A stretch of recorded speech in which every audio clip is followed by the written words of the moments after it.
Muy buenas tardes, estimados participantes. Gracias por acompañarnos esta tarde. El día de hoy vamos a ver una temática súper interesante con respecto a lo que es la subasta inversa electrónica.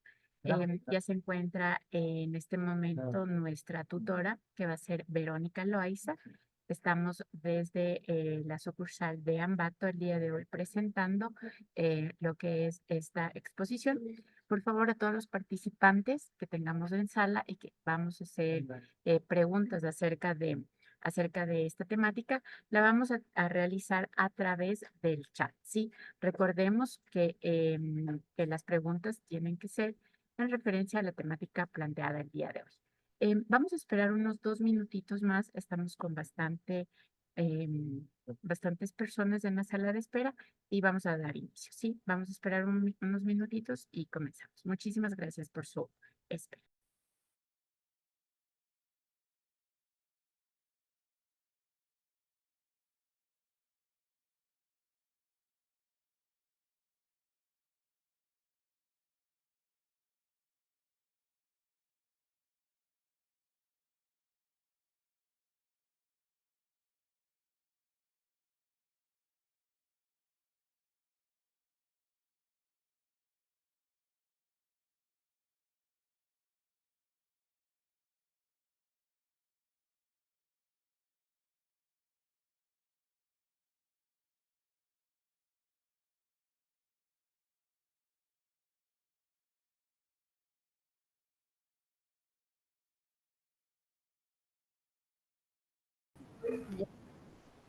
Muy buenas tardes a todos los participantes. Gracias por acompañarnos esta tarde. El día de hoy vamos a ver lo que es la temática de subasta inversa electrónica.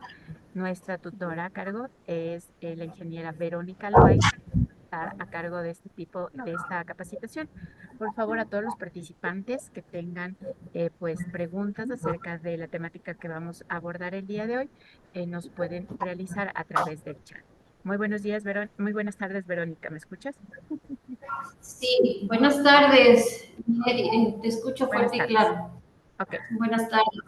Sí, reiterando la bienvenida a todos los participantes y otorgándole de antemano una disculpa porque se presentó un problema con el archivo que tenía preparado para el día de hoy, que el tema que vamos a revisar es la subasta inversa electrónica.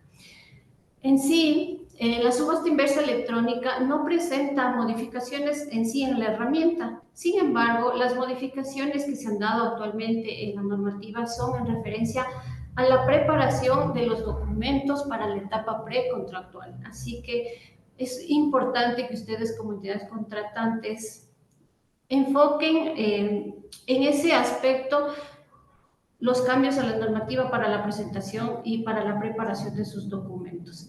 En el caso también de los proveedores del Estado, hay partes que también se han modificado en la normativa y que afectan directamente en este tema del procedimiento de subasta inversa electrónica. Y vamos a ir visualizando en el desarrollo del presente curso.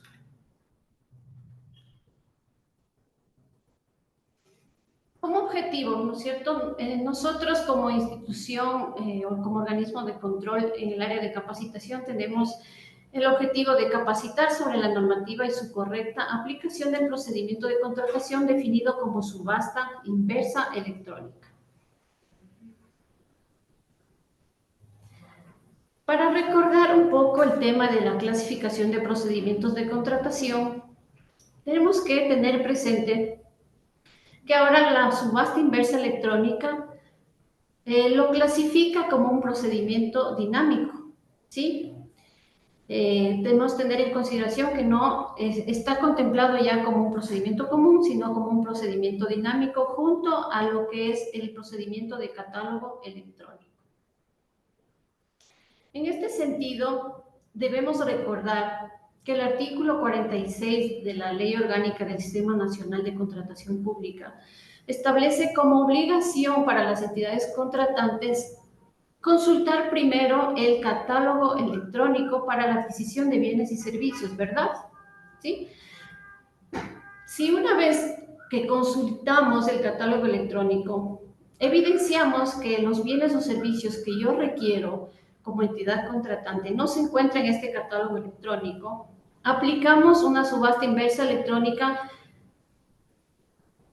en montos mayores a $10,000, ¿no es cierto? Con esta reforma a la normativa ya no aplica el 7,600 y picos que teníamos anteriormente.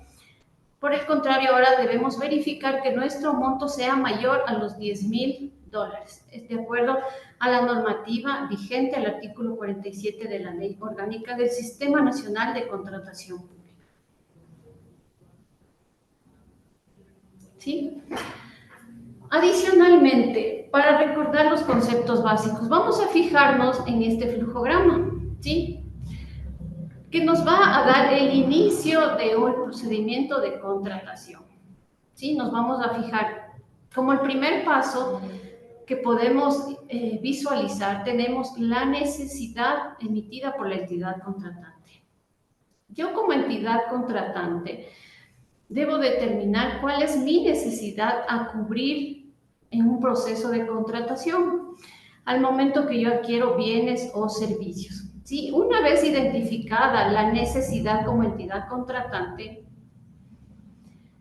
recordemos dentro de la clasificación que les había indicado anteriormente, tendremos que hacernos la pregunta: ¿se encuentra en catálogo electrónico el bien o servicio que yo estoy requiriendo en el proceso? Nos hacemos la consulta, ¿sí? Si se encuentra en el catálogo electrónico, procedemos a la compra directa y finaliza, ¿no es cierto?, nuestro proceso de contratación. Por otra parte, si la respuesta es negativa, es decir, que no se encuentra en el catálogo electrónico los bienes o servicios que yo requiero como entidad contratante, determino cuál es mi presupuesto referencial. Y aquí el siguiente cuestionamiento, ¿sí?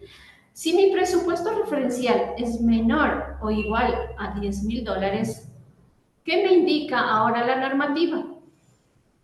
Si me dice que sí o la respuesta es afirmativa, ¿qué procedimiento yo aplico? Actualmente sería la ínfima cuantía. Recordemos, ahora la ínfima cuantía se aplica para procedimientos menores o iguales a $10,000.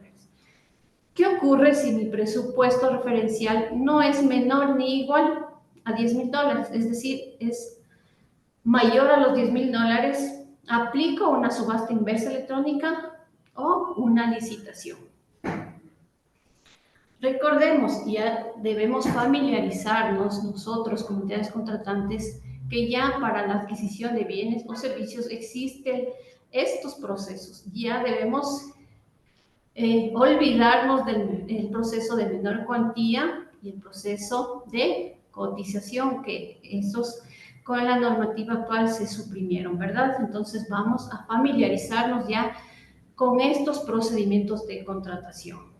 En lo posterior les iré explicando sobre cuándo utilizar en sí la subasta inversa electrónica y cómo vamos a seleccionar adecuadamente este procedimiento de contratación para la adquisición de bienes o servicios, que es el tema de la capacitación del día de hoy.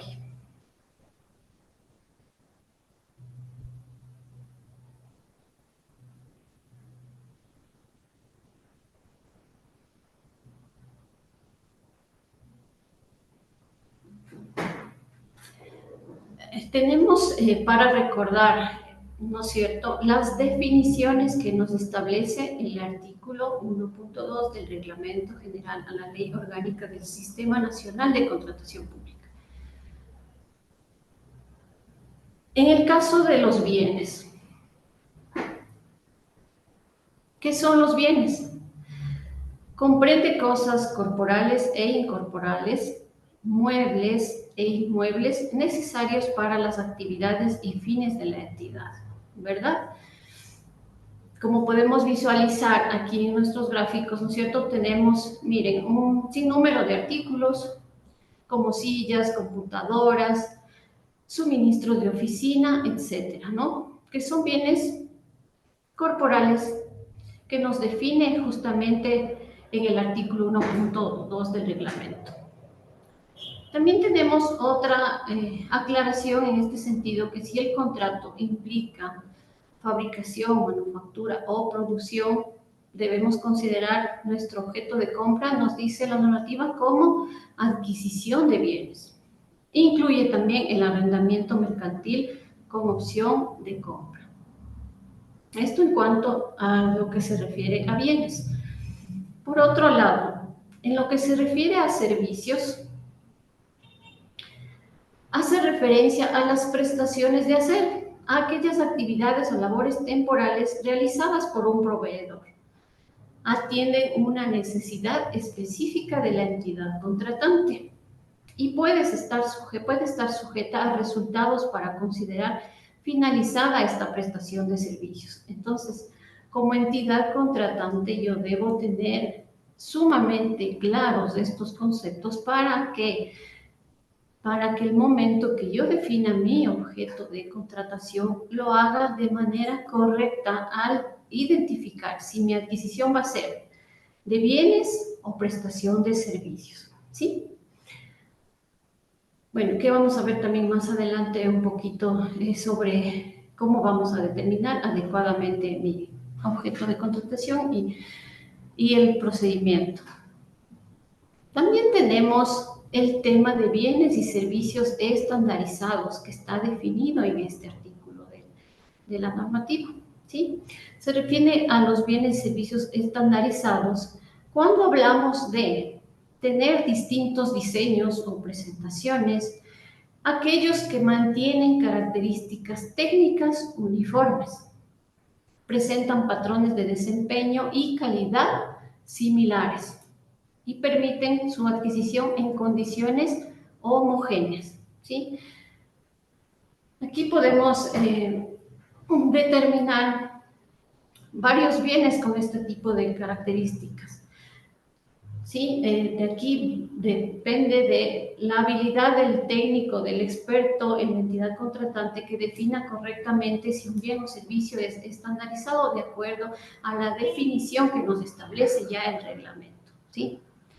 Entonces, eso debemos tener muy en consideración para el momento de elaborar nuestras especificaciones técnicas para un proceso de contratación. También vamos a recordar, ¿sí?, que aún seguimos aplicando el MFC. ¿Qué es el MFC? El módulo facilitador de la contratación pública, ¿sí? Que para las entidades contratantes tenemos la versión 1.15 para la elaboración del PAC y los pliegos para procesos de régimen común y subasta inversa electrónica. Y para los proveedores del Estado tenemos la versión actual, que es la 1.8.2, para el tema de elaboración de ofertas en procedimientos también de régimen común y la subasta inversa electrónica. Entonces, tenemos que seguir aplicando y utilizando el tema del MFC en sus versiones actualizadas. Debemos recordar siempre eso también. Y como les mencionaba al inicio de esta capacitación, ¿sí?, los cambios normativos que se han dado en el tema de la subasta inversa electrónica tiene que ver con la preparación también de los documentos que yo como entidad contratante debo elaborar en la etapa preparatoria. La etapa preparatoria es la etapa más importante dentro del procedimiento de contratación, ¿sí? ¿Por qué es la etapa más importante? Porque es aquí donde yo como entidad contratante voy a determinar todas las condiciones, características y demás información, todos mis estudios para yo poder concretar una compra exitosa, un proceso de contratación exitoso. A partir de esto yo voy a poder adquirir bienes o servicios que me brinden calidad, que satisfagan la necesidad que yo como entidad contratante voy a tener en un procedimiento de contratación, ¿sí? En la etapa preparatoria, la unidad requirente va a ser también va a correr con un aspecto, un papel muy importante al momento de identificar la necesidad de adquisición en el proceso. ¿sí? Hablamos del estudio de mercado, ¿no es cierto? Este es un instrumento para determinar el presupuesto referencial de mi contratación. Cuando hablamos de bienes o servicios, ¿sí? Voy a realizar mi estudio de mercado, ¿no es cierto? Ese va a ser el instrumento que yo utilizaré para bienes y servicios. Si hablamos de obras, ¿cuál es el instrumento para determinar el presupuesto referencial? Son los datos, ¿no es cierto? El análisis de precios unitarios que yo determino como entidad para el presupuesto referencial. Y cuando se trata de consultoría serán los costos directos e indirectos que intervienen justamente o que influyen para este estudio. Pero al tratarse de bienes y servicios y nuestro tema a enfocar es la subasta inversa electrónica, vamos a hablar sobre este estudio de mercado, ¿verdad? Entonces, para determinar este instrumento, ¿qué nos dice la normativa? El artículo 49 del Reglamento General a la Ley Orgánica del Sistema Nacional de Contratación Pública me establece como primer punto, ¿no es cierto?, que yo como entidad debo tener en cuenta o considerar las especificaciones técnicas o términos de referencia. Aquí nos aclara un tema puntual que en el caso de que la contratación incluya bienes y servicios, deberá establecerse el monto que corresponde a cada uno, con el fin de definir correctamente el objeto de contratación y seleccionar el tipo de procedimiento y CPC. ¿Por qué yo debo hacer este análisis? ¿Sí? Porque yo debo identificar claramente dentro de mi presupuesto referencial cuál es el porcentaje que más ponderación tiene, ¿sí? Para yo seleccionar correctamente mi procedimiento de contratación. Si yo estoy comprando bienes, por ejemplo, estoy comprando, no sé, puede ser cámaras de seguridad, incluido el servicio de instalación. Entonces, yo tengo que determinar en mi estudio de mercado qué valor corresponde a bienes y qué valor corresponde al servicio, ¿sí? Para yo poder seleccionar correctamente mi objeto, es decir, mi objeto. Si yo tengo un presupuesto en el cual el valor de las cámaras es más alto que el servicio de instalación, ¿cuál deberá ser el objeto de contratación que esté definido para mi adquisición? ¿Sí? Mi objeto de contratación será adquisición de cámaras de vigilancia que incluya el servicio de instalación, por ejemplo. Entonces, ¿cuál sería el tipo de proceso que yo escoja para este proceso? Sería también el tipo de compra para bienes. Y en concordancia con esto, el CPC que yo seleccione también debe estar acorde a todo lo anteriormente señalado. Es decir, el CPC debe ser de bienes. Por favor, nosotros como CERCO identificamos a diario procedimientos de contratación en los cuales la entidad establece objetos de contratación para adquisición de bienes y sin embargo el CPC seleccionan como servicios. Está totalmente incorrecto realizarlo de esa forma, ¿sí? Porque el CPC debe guardar concordancia y relación con el objeto de contratación y con el tipo de compra que yo inicie en el proceso. Si ustedes como entidades hacen eso, van a tener observaciones del ente de control porque se estaría afectando a la participación, ¿sí? ¿Por qué yo afectaría la participación? Porque obviamente las invitaciones que yo realice con el CPC llegarían a proveedores que no están inscritos en las categorías de los productos que yo como entidad estoy requiriendo efectivamente, ¿sí? Entonces eso como un plus de recomendación para que lo hagan de forma adecuada y se eviten observaciones de este organismo de control. Como segundo punto, para el estudio de mercado, la normativa nos exhorta, ¿no?, a revisar adjudicaciones similares de la entidad y otras instituciones en los últimos 2 años para identificar montos de referencia.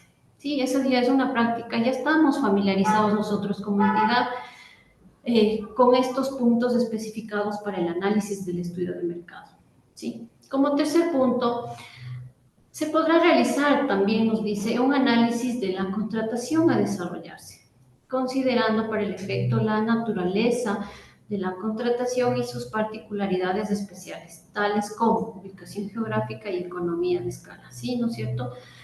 Todo este análisis debería, o debe, más bien dicho, incluirse en este instrumento del estudio de mercado, porque bueno, en la ubicación geográfica no sería lo mismo establecer que un proveedor, ¿no es cierto?, que si yo como entidad tengo mi domicilio en la ciudad de Ambato, no sería lo mismo, no tendría el mismo costo la entrega de un proveedor si un proveedor,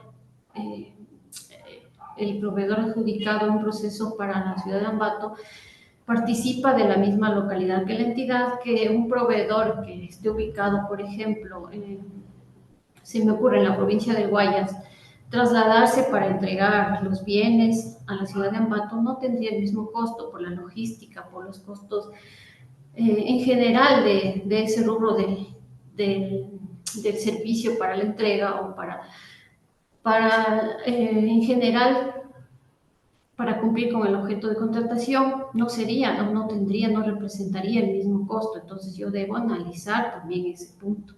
Y la economía de escala también se refiere a la compra en grandes cantidades que ayudaría a disminuir el costo unitario del producto, del bien que yo esté comprando.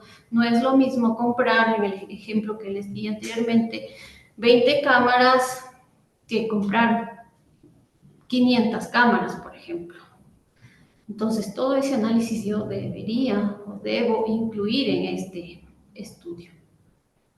Como cuarto punto, de ser el caso, nos dice la norma, considerar también la variación de precios locales o importados según corresponde y de ser necesario realizar el análisis de precios actuales considerando la inflación nacional y o internacional. ¿Sí? Este es un punto que igual ya estamos como entidades familiarizados para realizar esta consideración en base a los porcentajes de la inflación, sí corresponde, ¿no es cierto?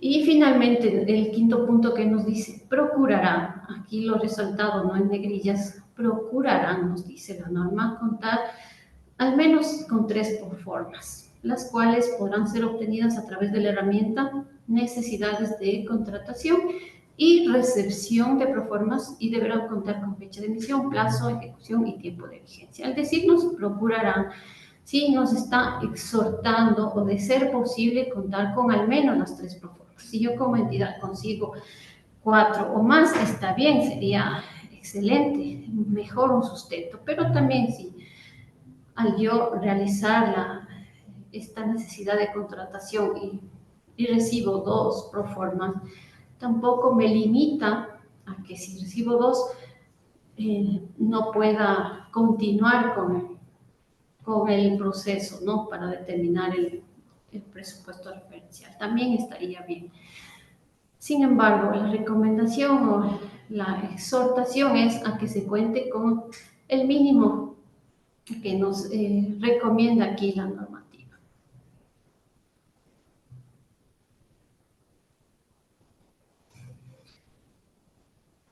El análisis del mejor valor por dinero. Ahora, ¿qué nos dice el artículo 49.1 del reglamento, ¿no es cierto? Este concepto del mejor valor por dinero es nuevo en la normativa, pero que sin embargo nosotros como entidades ya lo hemos venido utilizando en el momento que nosotros como entidades vemos el mejor valor que represente para nosotros una adquisición. ¿Qué nos dice el 49.1 del reglamento? Que a los instrumentos de verificación para determinar el presupuesto referencial que hablábamos anteriormente, que en este caso es este estudio de mercado, ¿sí? Se le incorpore este análisis del mejor valor por dinero. que en este sentido viene también, recordemos que ya es un principio el mejor valor por dinero que ya se contempla en el artículo 4 de la Ley Orgánica del Sistema Nacional de Contratación Pública. Entonces, a efectos de seleccionar el tipo de procedimiento de contratación, nos exhorta que la entidad contratante deberá determinar, al menos nos dice, ¿sí? Vamos a ver. Aquí aparece ya nuevamente el tema de bienes y servicios estandarizados, ¿sí? Tenemos que verificar este tema, el bienes y servicios estandarizados, teniendo en cuenta la frecuencia con la que la entidad ha adquirido estos bienes o servicios en los últimos 5 años, ¿sí? Y como nos fijamos acá, aparecen estos términos nuevos, ¿no es cierto?, para nosotros, que nos establece el análisis de uniformidad, universalidad y la facilidad de descripción de estos bienes o servicios, ¿sí? La uniformidad, ¿a qué hace referencia? A que todos los bienes o servicios tienen las mismas especificaciones, ¿sí? Para poner un ejemplo, entonces, vamos a señalar que nosotros vamos a adquirir, digamos, impresoras, ¿no es cierto? Entonces, vamos a necesitar como entidad contratante la adquisición de impresoras. Entonces, en el análisis de mi necesidad, yo tengo que determinar, como nos dice la norma, si son uniformes, si cumple el criterio de uniformidad, es decir, si todos tienen las mismas especificaciones. Si yo compro impresoras, ¿voy a determinar las mismas especificaciones? Sí, porque en el mercado en realidad hay un sinnúmero de marcas, ¿no es cierto?, pero que nos van a dar el mismo servicio, es decir, van a cumplir con la misma función que es el de imprimir los documentos, ¿no es cierto? Ya sea impresión para copia o escaneo de documentos, tendrá un formato de impresión A4, tendrá la forma de impresión a color, una conectividad, tendrá un sistema operativo compatible, etcétera, ¿sí? ¿Qué más vamos a analizar? La universalidad, si se producen y usan comúnmente, no son raros o exclusivos, ¿sí? El mismo ejemplo, ¿no es cierto? ¿Las impresoras se usan comúnmente? Pues sí, ¿no es cierto? Se usan tanto en instituciones públicas, privadas, en uso doméstico, etc. ¿No son raros o exclusivos? No, es decir, no solamente un proveedor me podrá ofertar las impresoras, ¿sí? Me podrán ofertar varios proveedores, es decir, no existe exclusividad en el mercado. Y el tema de facilidad de descripción se puede especificar claramente cómo son para que cualquier proveedor pueda ofrecerlos correctamente. Sí, ¿no es cierto? Porque al existir una infinidad de marcas en el mercado, sí, yo puedo especificar claramente cómo son y los proveedores, cómo me van a ofrecer estos productos, basados en sus fichas técnicas, ¿verdad? Ellos van a determinar con sus fichas técnicas la descripción clara y que me puedan ofertar correctamente de acuerdo a mis especificaciones que yo también como entidad las he establecido, ¿sí? Ahora, como segundo punto nos dice, una vez que yo como entidad en mi análisis determino que el bien o servicio es estandarizado, cumpliendo con los criterios de uniformidad, universalidad y facilidad de descripción, el siguiente punto que tengo que analizar es el mercado competitivo de proveedores o contratistas. Es decir, yo como entidad debo identificar si existen varios proveedores que me puedan o estén en la capacidad, ¿sí?, de ofertar los bienes o servicios que yo necesito. Ese análisis debe ya incluir en este punto, ¿sí? Y como tercer punto tenemos en la evaluación de la contratación debe considerar riesgos y atributos más allá del precio. Sí, esta consideración se enfoca ya en un análisis cuando se aplicaría un procedimiento de licitación. ¿Y por qué? Aquí les explico y ya vamos a ver más adelante en un flujograma. Porque aquí existen ya atributos adicionales más allá del precio. Es decir, aquí hablaríamos de un plus que ya mi bien o servicio puede otorgarme, ¿sí? Entonces, este punto ya sería para un análisis ya de un proceso de licitación. ¿Sí? Aquí está el flujograma, ¿no es cierto?, que les hablaba anteriormente, en la cual yo como entidad y el rol del especialista o de la persona que la entidad contratante ejerza ya las actividades de contratación pública, las funciones de contratación pública, va a ser importante en la evaluación que se haga para seleccionar o identificar el procedimiento de contratación. Al inicio de la presentación les proyecté un flujograma donde hablábamos de otros procesos, ¿verdad? Conjuntamente con la ínfima y el catálogo electrónico. Pero aquí ya nos enfocamos y hacemos énfasis en el tema de la subasta y la licitación. Entonces, esta pregunta, por favor, es muy importante que ustedes se enfoquen. Si el precio nos dice más bajo y el mercado competitivo y ningún otro atributo adicional representa el mejor valor por dinero, esta pregunta nuevamente, enfocándonos acá, recordemos acá, si los bienes o servicios estandarizados, ¿sí?, en el precio más bajo y el mercado competitivo que está acá en el segundo punto, ¿no es cierto?, y ningún otro atributo adicional representa el mejor valor por dinero, si mi pregunta es afirmativa, selecciono el procedimiento de contratación de subasta inversa electrónica. Pero si la respuesta es por lo contrario, nos dice que no, aplico un procedimiento de licitación, ¿sí?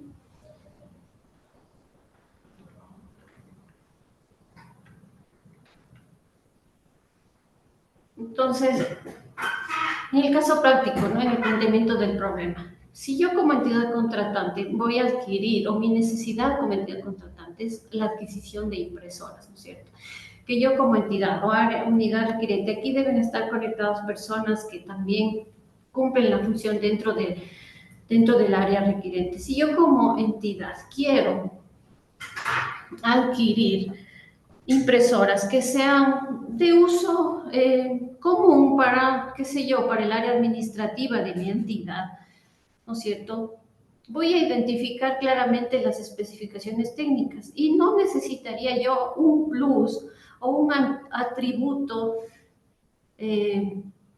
excepcional que deba tener estas impresoras para cumplir con mis tareas diarias en el área administrativa. Es decir, yo puedo comparar en igualdad de condiciones y homogéneas este tipo de productos, como ya lo habíamos dicho, con las características funcionales principales, ¿sí? Esto sería un ejemplo para determinar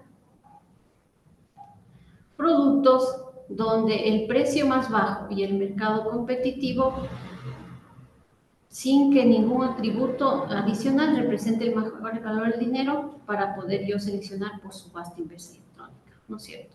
Porque aquí existe mercado competitivo, pues sí, como habíamos hablado anteriormente, proveedores de impresoras habrá un sinnúmero, marcas habrá un sinnúmero, Epson, qué sé yo, Samsung, LG, etcétera. Lo que va a cambiar es la marca, ¿no es cierto? Pero me van a brindar o van a cumplir con la necesidad que yo como entidad contratante tengo. Aquí les he resaltado este tema de esta característica sobre el color de la impresora, blanco o negro, especialmente para que tengan cuidado de establecer condiciones que de pronto puedan cerrar mi contratación, es decir, que pueda limitar la participación de oferentes.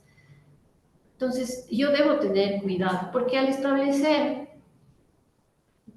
características puntuales de alguna marca, yo podría estar direccionando o limitando la participación, y eso estaríamos incumpliendo con la normativa y con los principios, especialmente con el de concurrencia que establece nuestra normativa, ¿sí? Entonces, ahí debemos, como entidad contratante, y específicamente al técnico encargado y que tiene el conocimiento de su área, establecer condiciones abiertas, permitir en este caso que el proveedor tenga la posibilidad de ofertar sus productos sin limitar o sin que existan limitantes para su participación, ¿sí?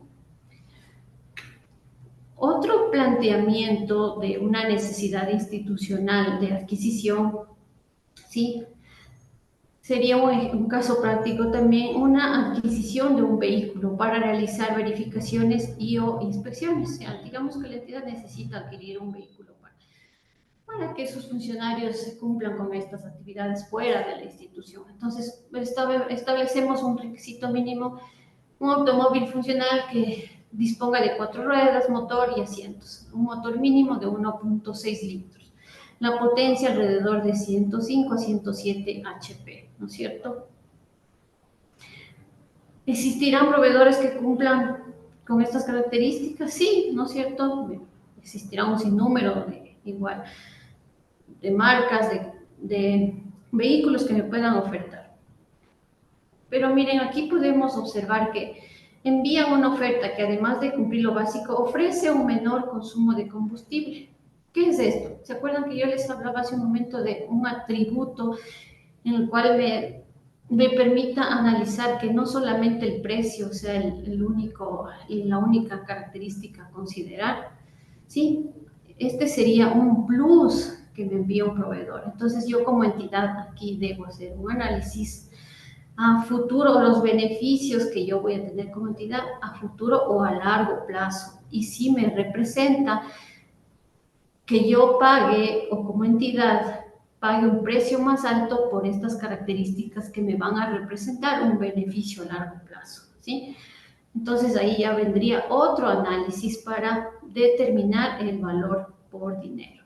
Entonces, no estoy diciendo que con este proceso para adquisición de un vehículo, no estoy diciendo que ustedes lo compren por licitación, esto es solo un ejemplo, ¿no? Pero esta característica de aquí que se ofrece un plus por un bien que ya cumple condiciones básicas, estaríamos hablando para la adquisición a través de una licitación, ¿verdad? Cuando existe este análisis.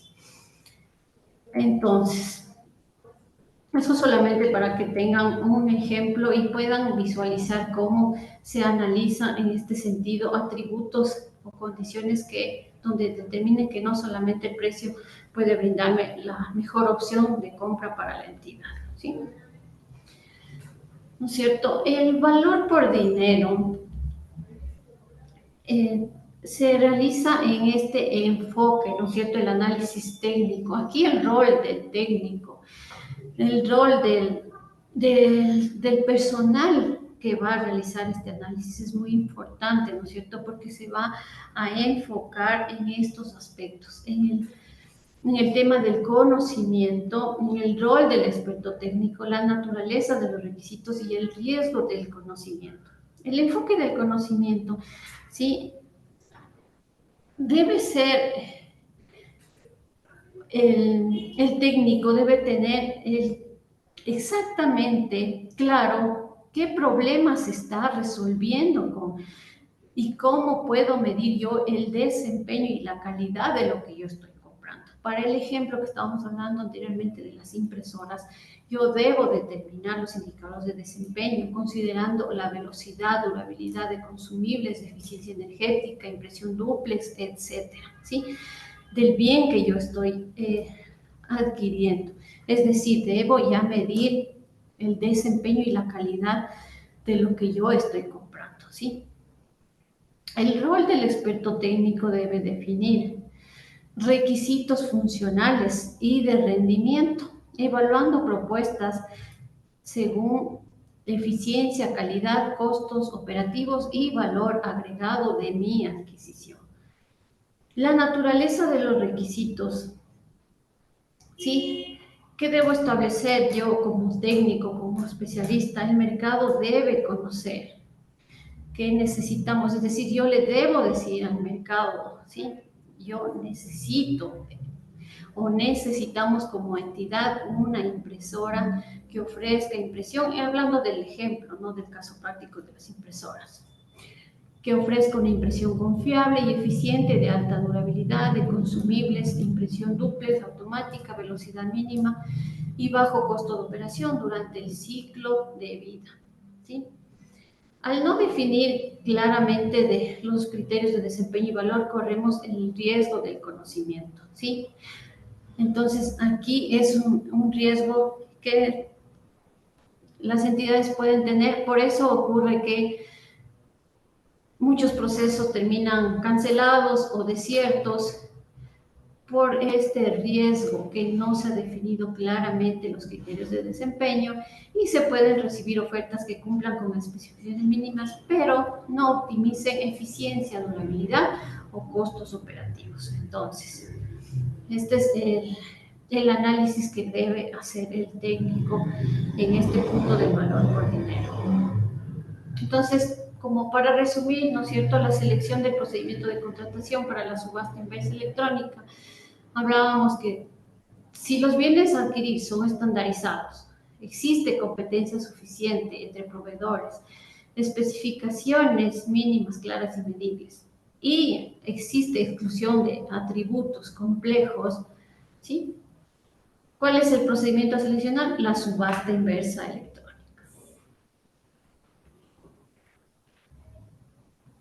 Ese es el análisis que yo como entidad contratante debo realizar. Entonces, con estos ejemplos yo voy a pedir, a solicitarle por favor a los participantes que me den algún ejemplo que ustedes como entidad contratante consideren que dentro, yo sé que deben existir unidades requirentes, funcionarios que cumplan las funciones dentro de sus unidades requirentes, donde determinen claramente bien un servicio estandarizado y que, como nos dice la norma, ningún otro atributo adicional represente el mejor valor por dinero. No sé, por favor, Eddie, si podemos pedir algún participante.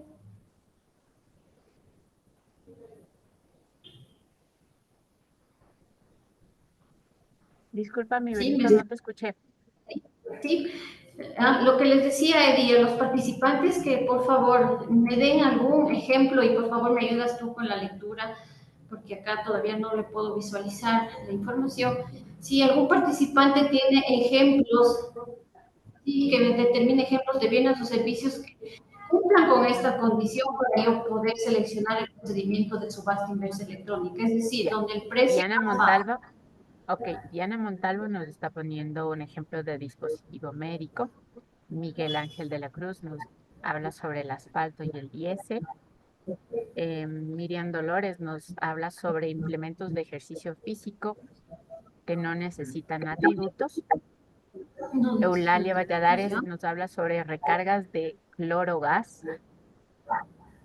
Ya, Julia Vargas nos dice servicio de recargado y mantenimiento de extintores.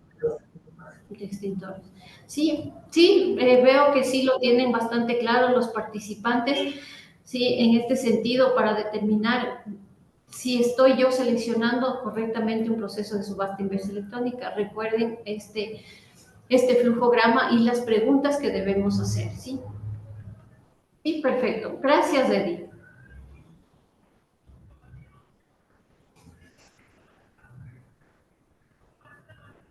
De nada, Beni.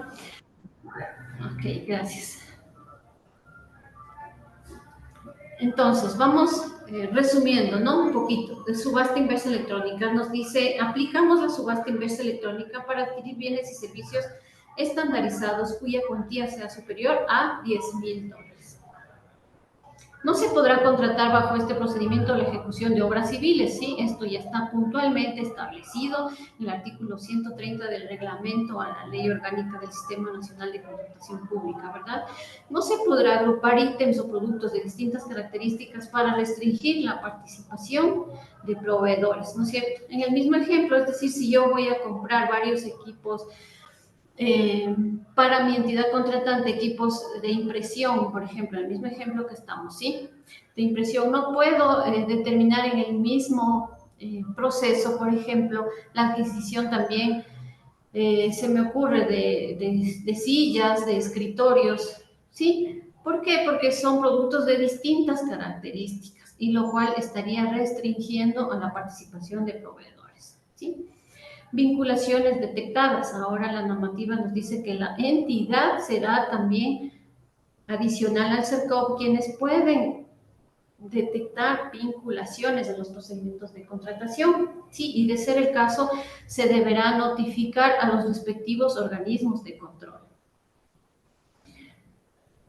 Otra característica, el CERCOP podrá suspender automáticamente de forma temporal el procedimiento hasta realizar el control respectivo, si no existe la cantidad de oferentes para la puja, ¿sí? Esto se está igual ejecutando, no se ha limitado a esta acción de control del CERCOP. Recuerden que los procedimientos son suspendidos de forma temporal hasta que la entidad presente sus respectivos descargos si no existe la cantidad de oferentes habilitados para la puja. El CERCOP suspende las subastas inversas electrónicas no solamente cuando existe un solo proveedor habilitado, porque los demás fueron descalificados del proceso. También suspende las subastas inversas electrónicas por única oferta recibida. ¿Por qué se suspenden los procedimientos por una sola oferta recibida? El CERCOP. Porque dentro del análisis, en la revisión que hace el CERCOP, se puede identificar que al recibir una sola oferta puede darse el caso que la entidad establezca condiciones de participación restrictivas y que afecten a la concurrencia. Es decir, hablemos del mismo ejemplo de las impresoras, ¿no es cierto? Existe una sola oferta porque la entidad determinó que necesita impresoras, se me ocurre, de un color, estoy exagerando, de color rojo, ya, una impresora de color rojo, no sé.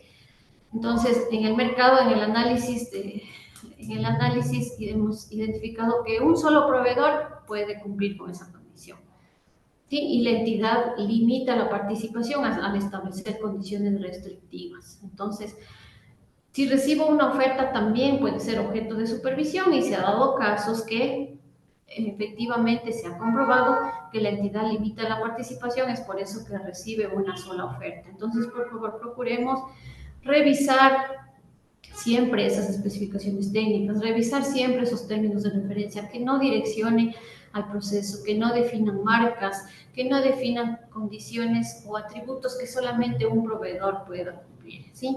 Procuremos abrir esas especificaciones técnicas a la participación de más oferentes, ¿sí?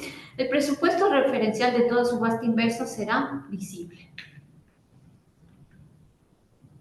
La subasta inversa electrónica, en cuanto a la calificación de las ofertas, nos establece que será realizada por el responsable designado de la máxima autoridad o su delegado o por una comisión técnica. En la puja, si la oferta económica del mejor postor no fuese inferior al 5% del presupuesto referencial, la entidad contratante deberá negociar el valor de la oferta económica. Y la oferta económica ganadora de la puja será inferior al menos en un 5%, nos dice, del presupuesto referencial. El tema de la concurrencia, el principio más bien de la concurrencia, como ya en reiteradas ocasiones les he realizado énfasis en este punto, ¿sí? ¿Por qué? Porque la concurrencia es el objetivo principal, ¿no es cierto?, de la puja. ¿Cuál es?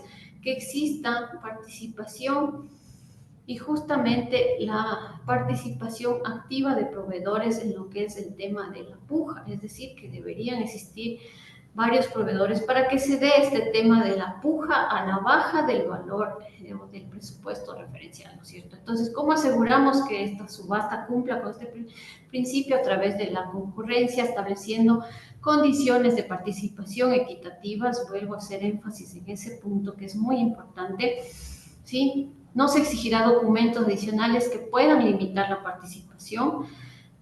Los pliegos contendrán claramente los requisitos mínimos del proceso, ¿sí? Es decir, yo como entidad debo establecer claramente todas las condiciones, todo lo que yo voy a evaluar, debo establecerlo dentro de los pliegos. No puedo establecer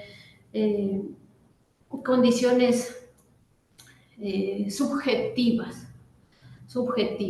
que el momento que yo como comisión técnica voy a evaluar a las ofertas no tenga claro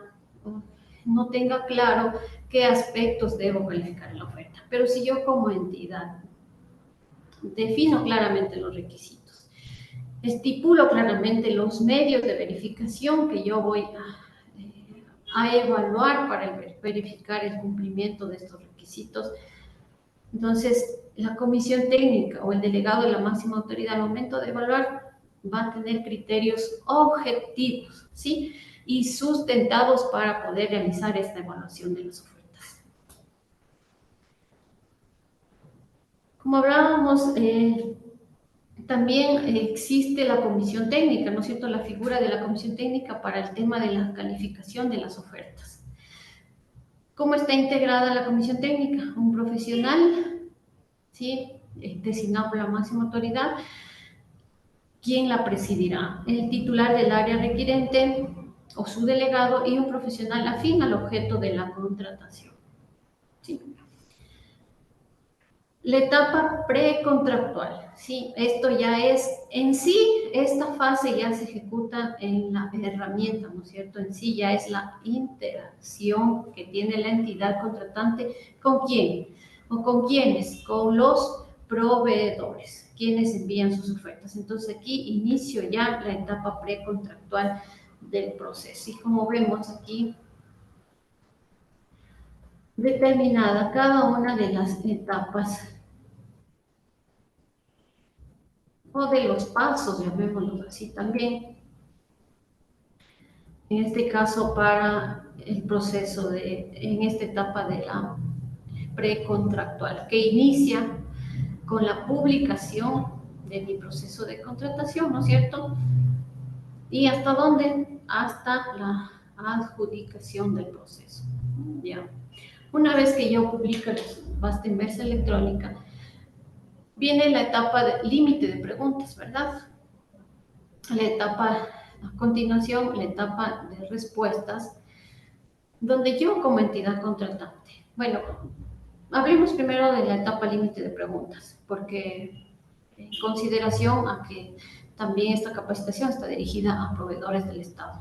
Yo como proveedor del Estado, ¿sí? Tengo el derecho de formular preguntas dentro de un tiempo razonable que determine la entidad. De acuerdo a la normativa vigente, establece un término mínimo de días contados a partir de la publicación que yo tengo para poder formular las preguntas a la entidad contratante y pidiendo o solicitando aclaraciones sobre el contenido de los pliegos, especificaciones técnicas, condiciones que no estén claras para el proveedor, ¿sí? Y también con un uso responsable de este sistema, porque también hay proveedores que hacen mal uso del sistema para, en muchos casos también, ofender o expresarse de manera incorrecta a través del portal, que también esto es prohibido y puede dar lugar a sanciones a los proveedores que hagan mal uso del sistema en esta etapa, ¿sí? La etapa límite de respuestas, aquí este tiempo está establecido, esta etapa está establecido para que la entidad emita respuesta a las preguntas formuladas en esta etapa por los proveedores, ¿sí? Pero las respuestas tienen que ser, que nos dice la norma, sustentadas. No puedo decir simplemente ahora remítase a los pliegos. Si el proveedor le consulta algo es porque no está claro para él las condiciones que usted como entidad contratante estableció en el pliego. Entonces, seamos responsables en emitir respuestas claras y sobre todo sustentadas de forma técnica a las consultas efectuadas por los proveedores. De no hacerlo así, también puede ser sujeto a una observación por parte del CERCO. Etapa límite de entrega de ofertas, que también lo establece la entidad contratante en base a tiempos mínimos que están determinados en la normativa. A continuación tenemos la fecha límite de solicitar convalidación al proveedor en el caso que se detecte errores de forma, ¿verdad? La fecha límite de respuesta de convalidación que tiene que hacerlo el proveedor siempre tiene que responder la convalidación a través del sistema y cargar los respectivos documentos también en el sistema. En el caso que no responda a través del sistema a la convalidación, la oferta es rechazada porque es obligación hacerlo a través del sistema. Entonces, un llamado a los proveedores para que cumplan correctamente con esta etapa también. La fecha límite de calificación, donde la entidad evalúa las ofertas, el envío de la oferta económica inicial a través del portal, que tienen que hacerlo los proveedores que han sido calificados por la entidad para cumplir con esta etapa.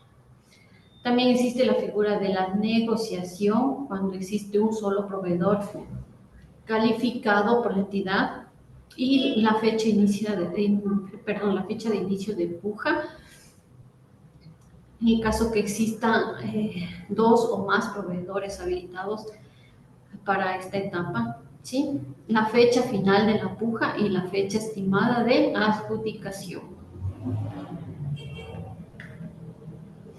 Como les decía anteriormente, y aquí vamos a hacer una lectura rápida de las preguntas y respuestas a los proveedores cuando reciben la invitación, ¿sí?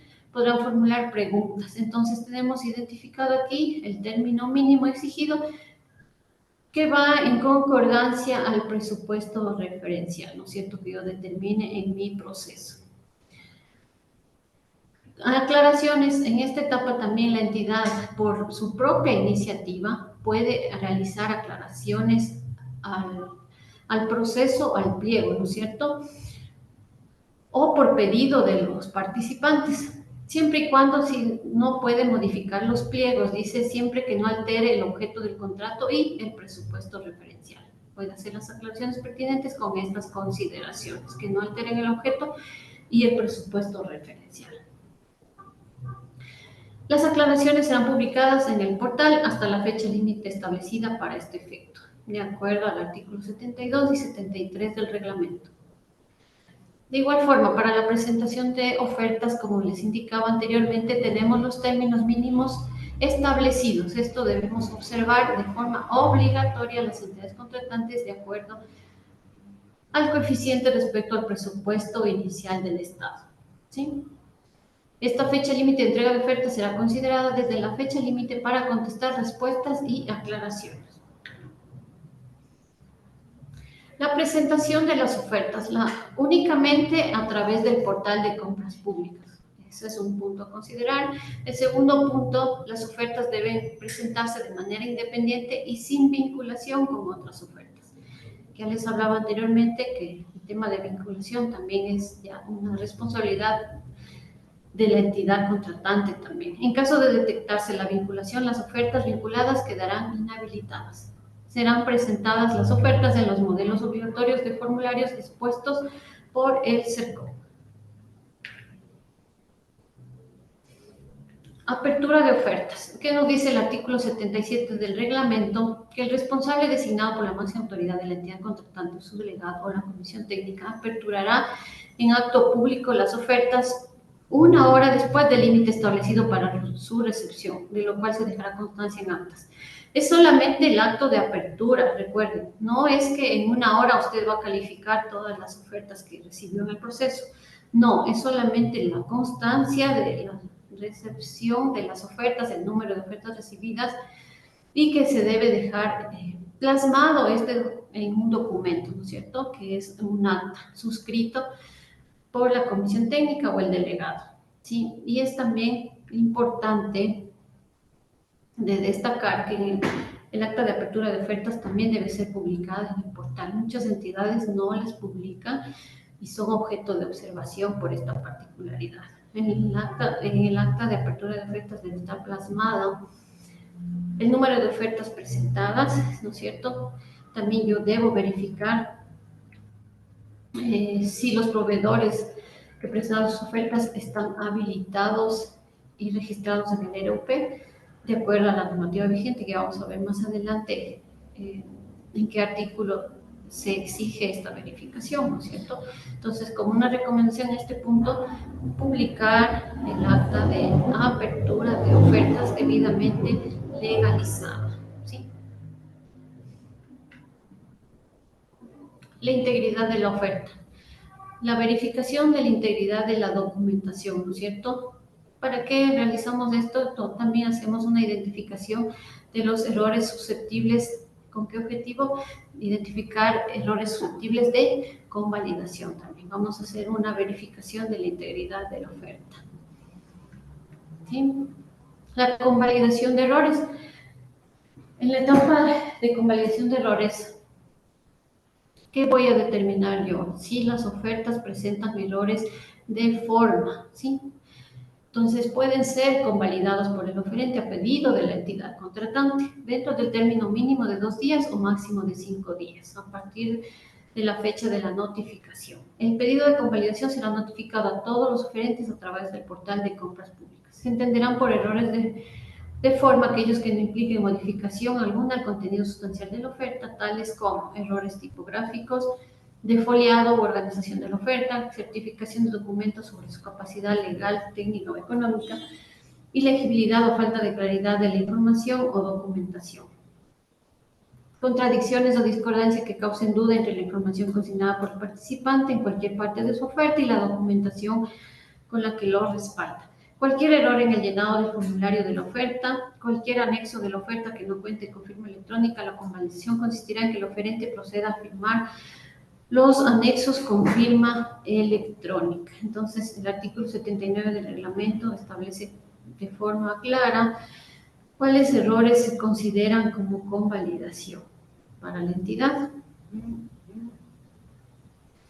Cualquier oferta presentada con firma electrónica de un sistema diferente al establecido por el ente rector de las telecomunicaciones, sus anexos, sus certificados, procedimientos en los que se haya establecido la obligación de emplear firma electrónica, la convalidación consistirá en que el oferente proceda a firmar su oferta, sus anexos o certificados con la firma electrónica autorizada. En caso de que una muestra presentada dentro del proceso de contratación difiera con las características, descripciones, detalles o fichas señaladas en la oferta, en estos casos la convalidación consistirá en que el oferente presente una nueva muestra. Y en caso de procedimientos de contratación de obra, será convalidable el análisis de precio unitario que cuente con salarios inferiores a los determinados por la Contraloría General del Estado en cuanto al personal que integre la mano de obra. El monto del análisis de precio unitario no podrá variar al monto ofertado.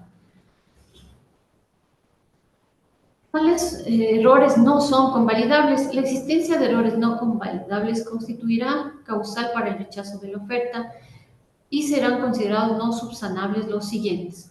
La falta de documentación e información que no tenga referencia en la oferta. El incumplimiento de requerimientos técnicos de la oferta, ¿sí? Entonces, nos dice que la existencia de errores no convalidables constituirá causal para el rechazo de la oferta, acorde al artículo 80 del reglamento. ¿Cuál es la prohibición? Yo como entidad contratante no puedo durante esta etapa de convalidación requerir a oferentes documentos o información que no se encuentre referenciada en la oferta o condiciones que no hubieran estado previstas en el pliego, ¿sí? Entonces también aquí es un llamado a las entidades que tengan precaución en no solicitar documentos o condiciones que no estaban previstas en el pliego, porque a veces en las entidades dice, bueno, se me olvidó pedir un documento para la verificación de un requisito, lo voy a hacer en la etapa de convalidación de errores. No, es una prohibición expresa que estipula el artículo 81 del reglamento. Sí, también las entidades contratantes no podrán formular aclaraciones, modificaciones o nuevos requerimientos respecto de condiciones establecidas en el pliego, ni sobre capacidades técnicas, económicas o legales de los oferentes. Metodología de evaluación. El objetivo, cuando sea el objetivo la determinación del cumplimiento de una condición, requisito o capacidad mínima en lo técnico, económico, jurídico por parte del oferente y sea exigida por la entidad contratante. ¿Sí? Entonces, la metodología de evaluación, ¿qué nos dice? Es a través del análisis cumple o no cumple. Pero ojo, aquí no simplemente corresponde hacer un checklist de los requisitos y verificar si cumple o no cumple. Yo como entidad contratante estoy obligada a detallar todos los sustentos jurídicos, técnicos y comerciales que justifiquen la descalificación de las ofertas, ¿sí? Eso lo estipula, está normado en el artículo 133 del reglamento, ¿sí? Es decir, como entidad yo debo sustentar, debo motivar la descalificación de los oferentes, ¿sí? Si yo como entidad hago eso, estoy justificando adecuadamente la descalificación y obviamente voy a evitar observaciones del CERCOP en primera instancia, ¿no es cierto? Voy a evitar que los proveedores presenten reclamos, porque si yo como proveedor veo que el acta de calificación, en mi calificación como proveedor no está sustentada y solamente me dice no cumple con los requisitos, ¿tengo el derecho de proveedor a presentar un reclamo? Sí, porque me siento afectado y necesito una aclaración del por qué la entidad está descalificando mi oferta. Entonces, yo debo justificar eso en el acta de calificación de acuerdo al artículo 133. Y deberá procurarse que existan al menos 2 ofertas calificadas para que pueda realizarse la puja principal objetivo de la subasta inversa electrónica, ¿sí? Aquí he realizado unas capturas de pantalla de un ejemplo de metodología de evaluación que está correctamente establecida, ¿no es cierto? ¿Ya? Aquí la entidad realizó la evaluación de la integridad de la oferta, sí. La integridad de la oferta, como habíamos visto, ¿no? Son detallo el cumplimiento, la verificación de todos los formularios, de todos los parámetros que yo establecí, los formularios de la oferta, que en este caso es presentación, compromiso, datos generales, identificación de socios accionistas, situación financiera, componente de bienes, experiencia del oferente, que en este caso no aplica, porque recuerden que para la subasta inversa electrónica ya no se evalúa lo que es la experiencia del oferente. Entonces, eso ya vamos a ver más adelante. Bueno, aquí está un checklist, ¿no es cierto? En este proceso de contratación han participado 2 oferentes, oferente 1, asignado con el código 1 y el oferente 2.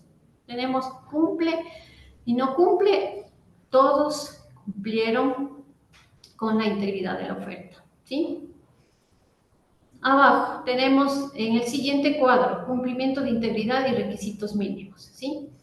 Entonces, aquí como requisitos mínimos se está determinando cuáles estableció la entidad en el pliego, que en este caso determinó catálogos, fichas técnicas, certificados, características y especificaciones técnicas. Entonces, aquí, miren, el oferente 1 me dice cumple todos los parámetros, perdón, cumple todos los parámetros. Me dice califica sí o no. Y el oferente 2 cumple todos a excepción de las especificaciones técnicas. Pero mi calificación de ofertas no finaliza aquí, en el cumple no cumple. ¿Qué me dice la norma? Yo detallo de forma fundamentada los criterios técnicos, comerciales, justificativos, técnicos, legales y comerciales, el por qué el oferente no cumplió con la oferta. Entonces aquí me está detallando la entidad contratante de manera justificada qué parámetros no cumplió, ¿sí? Entonces aquí me dice, no cumplió, para manera de ejemplo, no cumplió el seccionador polímero portafusible de 100 amperios, porque yo como entidad solicité tales características. El proveedor ofertó tales características.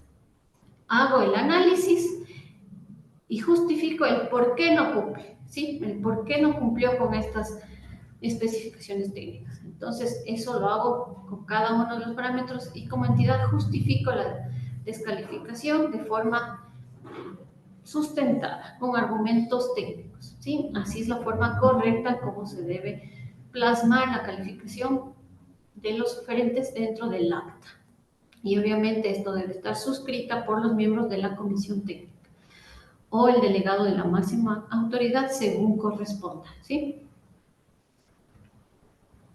Verificación de la habilitación. También existe una reforma aquí en el artículo 18 del reglamento, en donde nos indica que en los procedimientos de contratación donde sea necesario estar registrado y habilitado en el RUC para participar, las entidades contratantes verificarán esta condición de los oferentes exclusivamente en la fecha y hora de. La normativa anterior nos establecía que sea en la etapa de apertura de ofertas y en la suscripción del contrato, pero ojo, ahora también nos obliga a verificar en la etapa de adjudicación. Entonces, aplica también para la verificación de inhabilidades de socios, partícipes o accionistas de los oferentes participantes que sean personas jurídicas y compromisos de consocios. Y aquí un comunicado importante, ¿no es cierto? Está como una alerta o como un llamado a las entidades. No se podrá descalificar ofertas por encontrarse inhabilitado el proveedor en días distintos a los que se ha detallado, ¿sí? Entonces, aquí está claramente en qué condiciones o en qué etapas voy a verificar yo como entidad. Miren, y una de ellas es la etapa de apertura de ofertas. Entonces, en el acta de apertura de ofertas yo debo registrar esta información, debo verificar que los proveedores estén habilitados en el RUC, hago un print de pantalla y coloco en el acta de apertura de ofertas de todos y cada uno de los proveedores participantes. Con eso está verificada esta condición que nos habla la normativa. Y el tema de la adjudicación y la suscripción del contrato también, que ya les hablé anteriormente. La oferta económica inicial. ¿Cuál es la oferta económica inicial? Nos indica que al envío de la oferta obliga a que el oferente cumpla las condiciones técnicas y económicas aun cuando no participara en la puja. Los proveedores cuya oferta haya sido calificada y habilitada deberán enviar su oferta con los precios inicialmente propuestos. La oferta económica será enviada por el socio. Las causas de rechazo de las ofertas están establecidas en las siguientes. No haber convalidado la oferta en el tiempo y en la forma dispuesta, cuando existe errores no convalidables y el incumplimiento de cualquiera de los requisitos mínimos determinados por la entidad contratante bajo la metodología cumple, no cumple. Son causas para el rechazo de una oferta. La puja, la etapa de puja, ¿no es cierto? Todos los participantes calificados y habilitados deberán presentar su oferta económica inicial. La puja sea la baja, el precio ofertado en acto público o por medios electrónicos a través del portal, ¿sí? Los oferentes nos dicen, pujan hacia la baja el precio ofertado. ¿Cuál es la duración? De entre 15 a 60 minutos.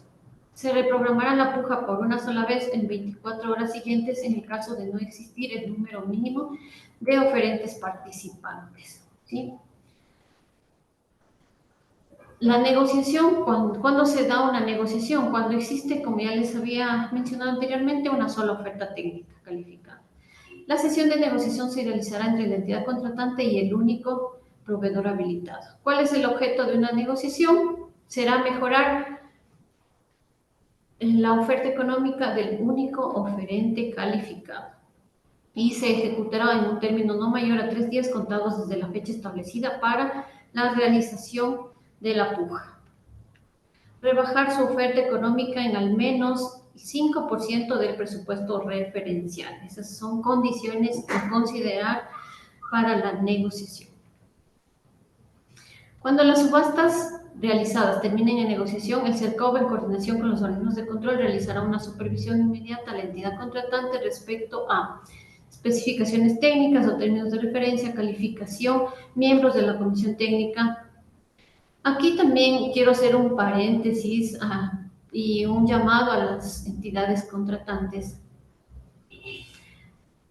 En una supervisión de una subasta inversa electrónica se revisa todas estas condiciones, como nos dice la norma, pero una recomendación también es que se revisa que todos los funcionarios públicos que hayan intervenido en cualquier etapa del proceso tengan o posean el certificado de operadores del sistema de contratación pública. recuerden que la normativa secundaria nos habla que en cada una de las etapas todos los funcionarios públicos deben obtener la certificación como operadores del sistema. Entonces, eso se verifica también en todas las acciones de control que ejecute el SERCOM. Eso, como un paréntesis, una recomendación que todos los funcionarios de las entidades contratantes que intervengan en los procesos en cualquiera de las fases dispongan de esta certificación y, ojo, debe estar vigente. La certificación caduca a los 2 años de ser emitida, entonces deben también estas certificaciones permanecer vigentes, ¿no? Eso como un paréntesis. Y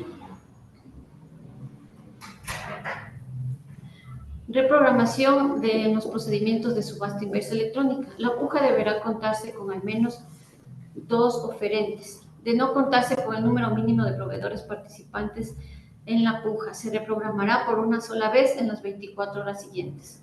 Presentarán posturas a la baja en la fecha y hora programada.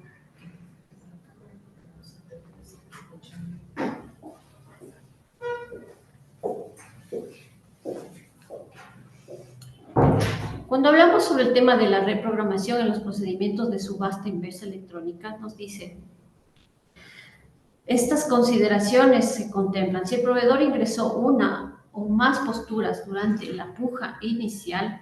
En la reprogramación automática, su postura, que nos dice la norma, deberá ser inferior a la postura más baja ingresada en la puja inicial y también cumplir con el porcentaje de variación de la puja. ¿Sí? Esto para los proveedores que deben estar conectados a la presente capacitación, ¿no es cierto? Este es un cambio a la normativa que existe. Si podemos visualizar en la pantalla, aquí tenemos el caso de una puja, de la puja inicial, donde un proveedor inició enviando su oferta económica con un valor de 869.930. La siguiente postura económica que envió es de 854.930. La siguiente de 839.930. La siguiente de 785.000. Y finalizó esta puja inicial con $579.000. ¿Sí? ¿Qué nos dice la norma? Que en la reprogramación automática, cuando participe ya en la reprogramación, su postura deberá ser inferior a la postura más baja ingresada. Es decir, en la reprogramación automática, la postura deberá iniciar en un valor inferior a estos 579.000, ¿sí? Porque eso nos dice ya la norma. Eso como recomendación para los oferentes que se encuentran conectados también aquí y para conocimiento de las entidades contratantes. Con el tema de la adjudicación,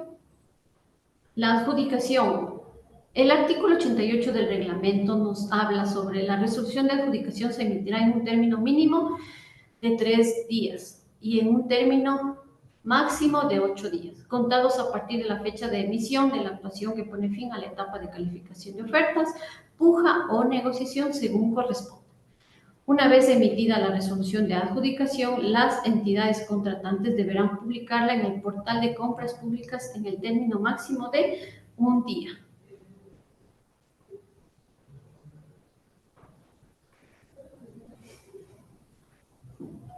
Con respecto a la etapa contractual, ¿no es cierto? Aquí, básicamente lo que nos estipula la normativa son las condiciones y todas las cláusulas que deberán considerar el contrato o deben estar estipuladas. Bueno, esto es aplicable a todos los procedimientos de contratación, sin embargo, ser un un procedimiento de subasta inversa electrónica también como sugerencia que se considere lo que establecen los artículos del reglamento. En cuanto a las cláusulas establecidas, deben constarse sobre multas, también deben constar las atribuciones o responsabilidades establecidas para el administrador del contrato, todo lo que es el tema de las garantías, verificación de plazos de anticipo, tramitaciones de pago, responsabilidades a cumplirse dentro de la contratación. Eso sería, compañeros, la presentación del día de hoy. Por favor, le pido a Eddie que me ayude en el caso que existan preguntas de los participantes para poderla solventar, por favor. Que me ayudes con la lectura, Edith, gracias.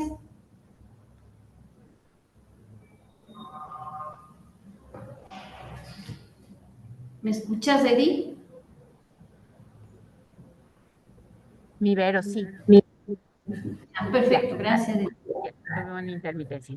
A ver, bueno, en este momento, permítame revisar. Estoy tratando de compartir la encuesta, sí, pero estoy teniendo un problema. El día de hoy hemos tenido algunas intermitencias en el sistema, así que voy a tratar de copiar el enlace para los participantes, sí. Entonces les voy a compartir un enlace. Permítame revisar si lo vamos a hacer de una nueva manera. Entonces, lo voy a poner en el chat y los participantes van a ingresar a este enlace para poder realizar la encuesta, ¿sí? Me van comentando a través de nuestro chat si es que usted tienen algún inconveniente al realizar la encuesta. Vamos a hacerlo de esa manera porque nos surgió un inconveniente en el Zoom. Y por otra parte, Vero, darte las gracias y bueno, vamos a empezar con una de las preguntas. Nuestra capacitadora en este momento va a proceder a leer las preguntas que tengan relación con la temática abordada el día de hoy. Recordemos que no podemos compartir el material. Si ustedes, si lo quieren volver a revisar, les voy a compartir igualmente a través del chat, la información en donde ustedes van a encontrar en Zoom, ¿sí? Nosotros subimos esta información a Zoom para que vuelvan nuevamente a revisar en el portal. Entonces, mi estimada Vero, vamos a darte unos minutitos. Hasta tanto, yo voy a revisar cómo está el tema de las encuestas y eso por el momento.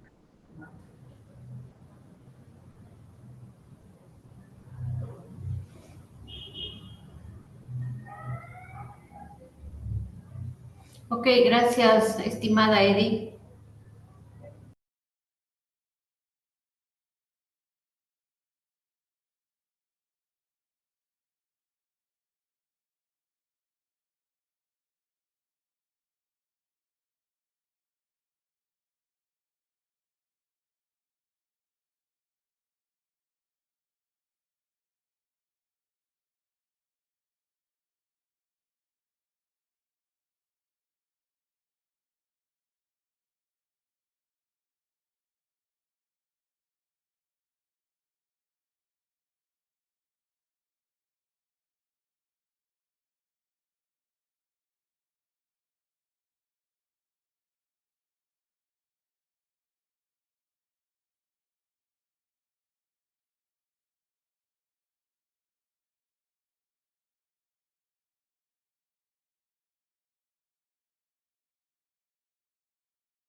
Mi estimada Vero, ¿las puedes revisar en este momento las preguntas o deseas que las lea yo?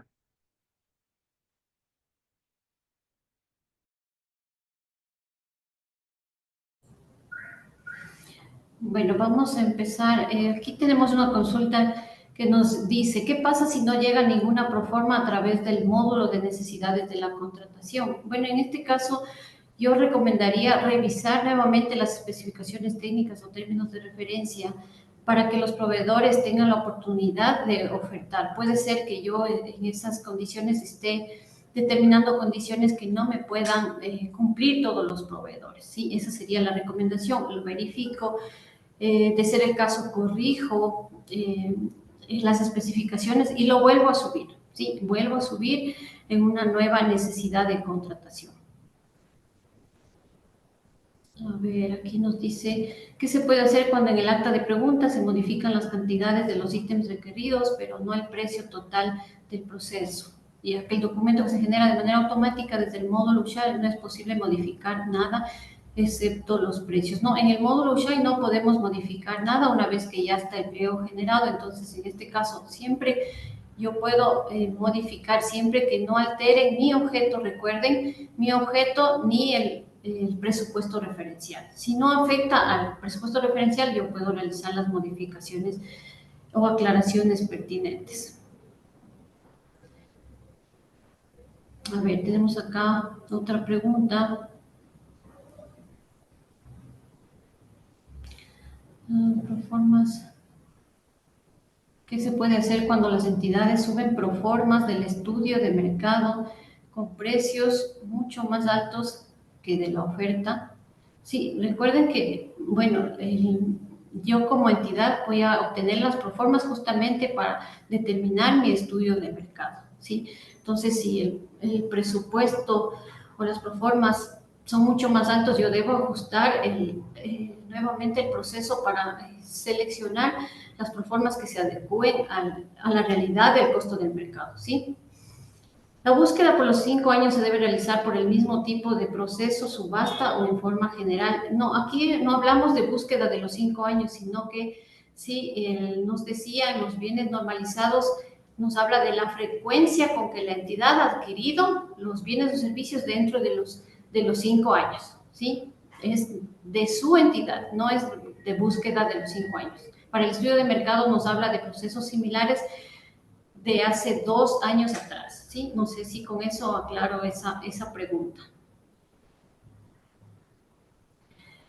Estimada capacitadora, si no recibo 3 proformas, únicamente me responde un proveedor, ¿qué debo hacer? Como ya lo mencionaba anteriormente, se exhorta o se debe procurar obtener 3 proformas, pero si yo tengo el justificativo de que he recibido solamente una, puedo continuar sin ningún inconveniente el proceso, ¿sí? El análisis mejor valor por dinero, ¿en qué documentos de la fase preparatoria debe incluirse o solo debe realizar en el estudio de mercado? A ver, el análisis del mejor valor por dinero nos dice, ¿no es cierto?, es dentro del instrumento para determinar el presupuesto referencial. Eso nos dice la norma. Si bien es cierto, el CERCOP está elaborando el instructivo, todavía no lo disponemos. Las entidades contratantes deben utilizar y aplicar ya, de acuerdo a la normativa, este análisis. De acuerdo a lo que nos dice, recuerden siempre el 49.1 del reglamento. En un proceso de construcción cuyo valor supera los $10,000, en el que se va a adquirir drones, software, hardware, este proceso sería por subasta o licitación de bienes. Sí, aquí viene el análisis estimado. Estimada María Belén, el análisis que ya explicamos en la presentación, ¿no? Si yo determino que el mejor precio y el mercado competitivo son los parámetros para mi mejor valor por dinero, lo hago por subasta. Caso contrario, aplicaría si tengo atributos, o recuerden esa palabra, el atributo extra o el plus del que hablaba yo, debo aplicar una licitación de bienes que me justifique que no solamente el precio va a ser la característica o el parámetro a evaluar, ¿sí?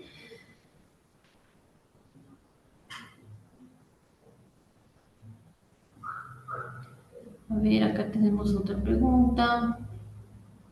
Dice, bajo el análisis de definir entre subasta y licitación, ¿es correcto utilizar una subasta para comprar luminarias LED de alumbrado público, considerando que los oferentes deben presentar alrededor de 40 documentos técnicos sobre sus componentes, sus especificaciones, y las entidades son muy exigentes en esto? ¿No sería la licitación el procedimiento correcto? Vuelvo al mismo tema que ya le expliqué a María Belén, ¿no es cierto? Si yo determino como entidad en mi análisis que no tengo atributos extras que justificar y que no solamente el precio sea el único parámetro a evaluar, yo podría hacer una una licitación, si existe ese plus, esa justificación para yo poder determinar el proceso, ¿sí? Mi estimada Berito, te interrumpo en este momento. Solamente para recordarles a los participantes que en el enlace que les he compartido a las 3:48, por favor, si nos ayudan respondiendo a la encuesta, ese es el enlace que vamos a utilizar para realizar. Por favor, a todos los participantes que se encuentran en sala, les pedimos que nos ayuden. Muchas gracias, Vero, por la interrupción. No te preocupes, Eddie.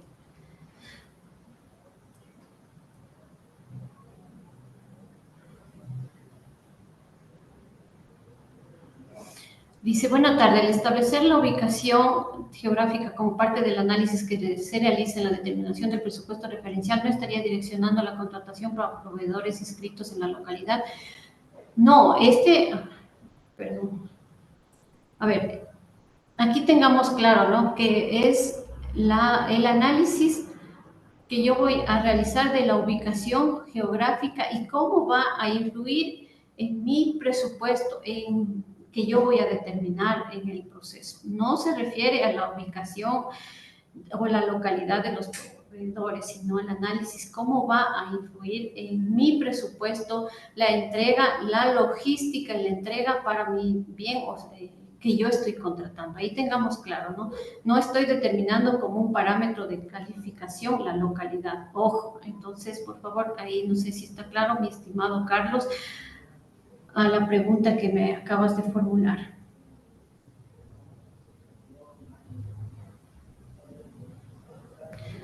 Si el presupuesto referencial se determina con el mejor valor por dinero en bienes y servicios, se debe seleccionar licitación. Para licitación, como ya hablamos determinado en varias explicaciones anteriormente, entonces debo determinar ese plus, ese extra, ese atributo que puedo yo como entidad justificar mi adquisición y que represente no solamente el precio, el mejor factor a evaluar, ¿sí?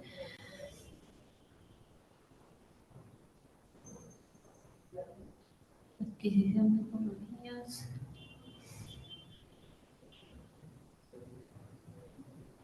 Las entidades son las encargadas de subir el mejor valor por dinero. ¿Cómo se podrá revisar si esto se cumplió al lanzar el proceso?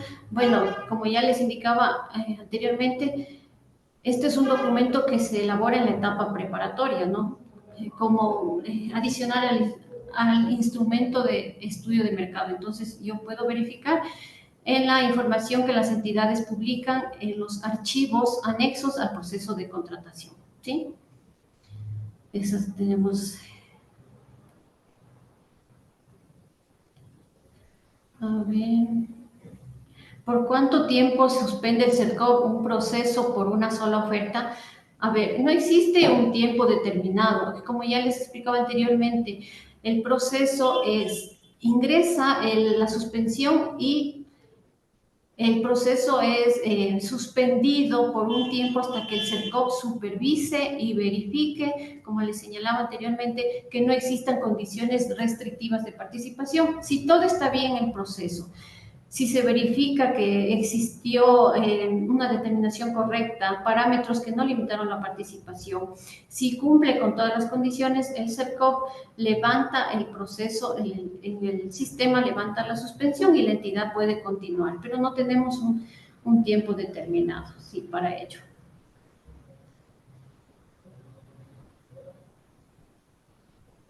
¿El valor por dinero se debe hacer otro documento o es parte del estudio de mercado? Podría incluirse como parte del estudio de mercado, ¿no? Este análisis o puede hacerlo en un documento adicional. Recuerde que debe estar incluido en la etapa preparatoria. El CERCOP está preparando el instructivo y ahí podrán tener claro. Sin embargo, ustedes tienen la obligación de realizar este análisis del documento antes mencionado, ¿sí? ¿Qué gestión se debe realizar de insistencia a procesos suspendidos y que el CERCOP no resuelve dentro de los plazos establecidos para quitar la suspensión? Usted como entidad debe presentar los descargos cuando un proceso de subasta inversa electrónica se encuentra suspendido por negociación, ¿sí? El CERCOP le emite un correo electrónico indicándole que en 3 días usted como entidad contratante debe remitir de forma motivada las razones por las cuales descalificó a todos los oferentes con excepción de uno, ¿sí? Entonces, eso debe dar cumplimiento. Y el CERCOP, una vez que tiene su respuesta, procede a realizar el análisis y la supervisión. En cuanto de encontrarse hallazgos, se le notificará que presente nuevos descargos o, de ser el caso que justifica, procederá a levantar la suspensión en el sistema. Ese es el procedimiento como actualmente viene realizando el CERCOP. En la subasta inversa electrónica se califica, es decir, se asigna puntajes. No, en la subasta no se asigna puntajes. La metodología de calificación es cumple o no cumple. Donde se asigna puntajes es en licitación.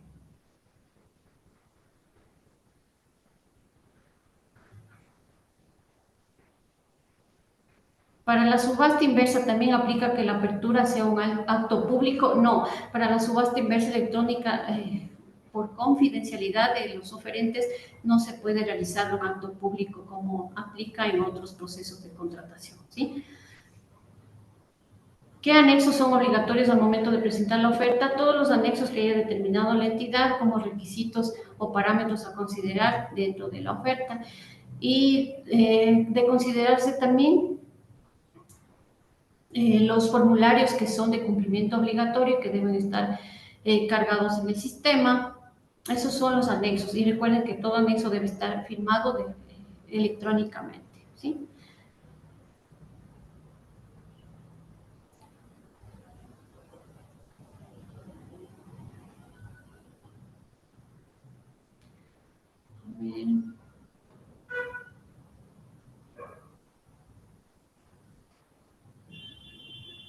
Miedi, no sé si me confirma si están registrando la encuesta a los proveedores, por favor. Sí, Vero, está todo sin novedades. Ya estamos receptando las respuestas.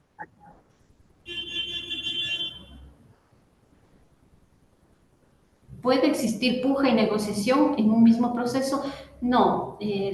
Recuerden que para que exista puja debe existir al menos 2 proveedores calificados y la negociación se da en el caso de un solo oferente habilitado.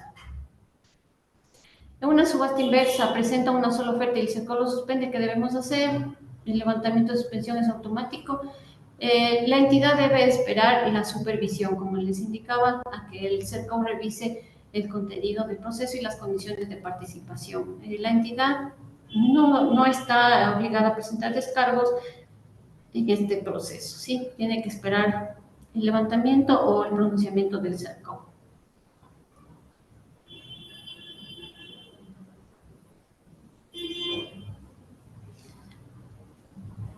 Si en una puja ya di mi mejor valor y la reprogramación ya no puedo bajar más la oferta, bueno, la normativa le dice, ¿no?, que el envío de su nueva propuesta en la nueva puja sea el último valor o la última postura económica de la puja inicial. Entonces tiene que enviar y cumplir con esa parte de la normativa de acuerdo a su análisis realizado, estimado proveedor.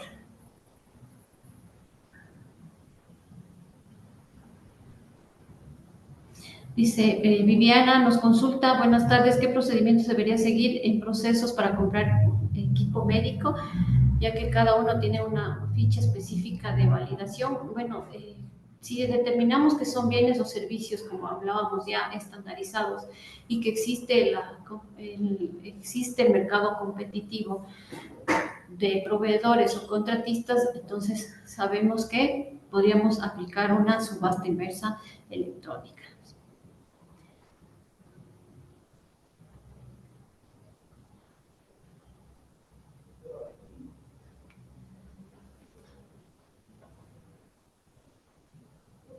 Dice, en la subasta, en la necesidad de ITDR o especificaciones técnicas, se debe colocar algún parámetro de valor por dinero únicamente en el estudio de mercado. El valor de dinero es un instrumento que se complementa al estudio de mercado, como nos dice el 49.1 del reglamento, ¿sí?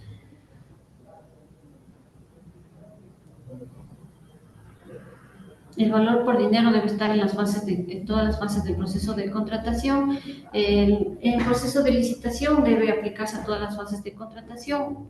Recordemos que ya en la subasta si yo determino que no solamente el precio, sino existe también mercado competitivo y no existe ningún otro tributo o plus en esa contratación, debo hacerlo por subasta inversa electrónica. A ver,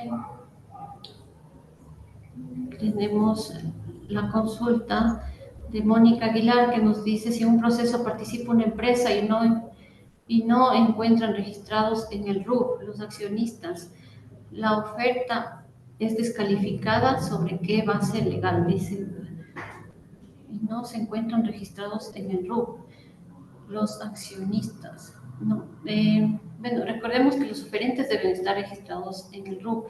No nos indica nada sobre que un accionista debe tener habilitado también el RUP. La norma no nos dice la verificación de la persona jurídica como tal, ¿verdad? Disculpe, entonces la búsqueda por los 2 años se debe realizar por subasta inversa o todos. Ese es un parámetro, según lo entiendo, mi estimado Neptalí, se refiere al punto del análisis del estudio de mercado. Sí, se debe realizar para todos los procesos de contratación, excepto de la ínfima cuantía, ¿no es cierto?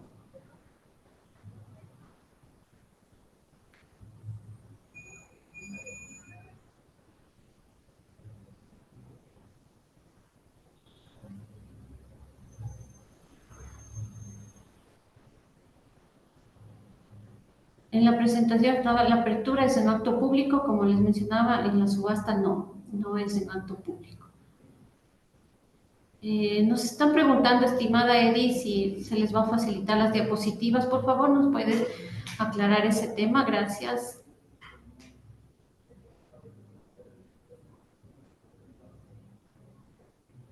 Hola. Hola. Hola, Edith. ¿Me escuchan? Ibero, ¿te escucho? Berito. Sí, perdón, Edith, te consultaba, hay varias consultas que si se les va a entregar las diapositivas a los participantes. Bueno, les había informado que este tema de lo que es el entregar las diapositivas no se realiza. Ustedes pueden volver a revisar a través de nuestro canal de YouTube en máximo 48 horas. Esta presentación va a ser nuevamente, va a ser subida al canal para que puedan revisar la presentación, ¿sí? Ya. Gracias, estimada Edith. Caterine Ayala nos consulta si se puede usar búsqueda por CPC para sustentar el mercado competitivo. El instructivo todavía no le emite el CERCOP. Nosotros, sin embargo, otorgamos lineamientos y lo que debe cumplir este análisis de valor por dinero. Entonces, ustedes como entidades determinan los mecanismos y cómo sustentar justamente el mercado competitivo a través de las mejores opciones que ustedes tengan. ¿Por qué? Porque como entidades contratantes, al momento que sean sujetos a una verificación por parte de los entes de control o la Contraloría, le pida los sustentos, usted tiene ahí toda la documentación para poder justificar su análisis, ¿sí? Mientras el CERCOP emita el respectivo instructivo, donde ya estará más claro los parámetros a seguir. Eso sería en ese tema. No sé si con eso estaríamos contestando a tu pregunta, mi estimada Catherine. A ver.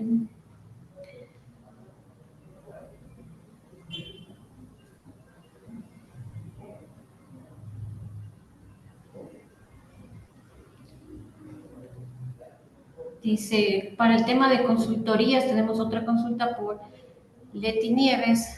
Consultorías, régimen especial, no aplican el mejor valor por dinero. La normativa nos dice que aplica a todos los procesos de contratación, entonces debemos realizar el análisis de todos los procesos de contratación, ¿sí? Listo. Hemos absuelto las consultas existentes. Mi estimada Edith. ¿Sí? Te escucho. Muchísimas gracias, estimada Verónica, por este espacio y por esta participación. Les queremos invitar a todos los participantes que nos acompañen en nuestros próximos webinars que vamos a tener el día de mañana. Les invitamos a que participen de estos espacios.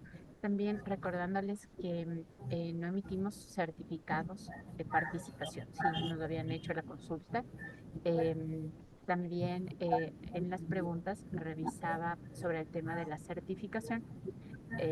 Les voy a tomar un minutito para informarles que el registro de la certificación ustedes lo tienen que hacer para rendir el examen de fundamentos, lo tienen que hacer de sábado a martes, ¿sí?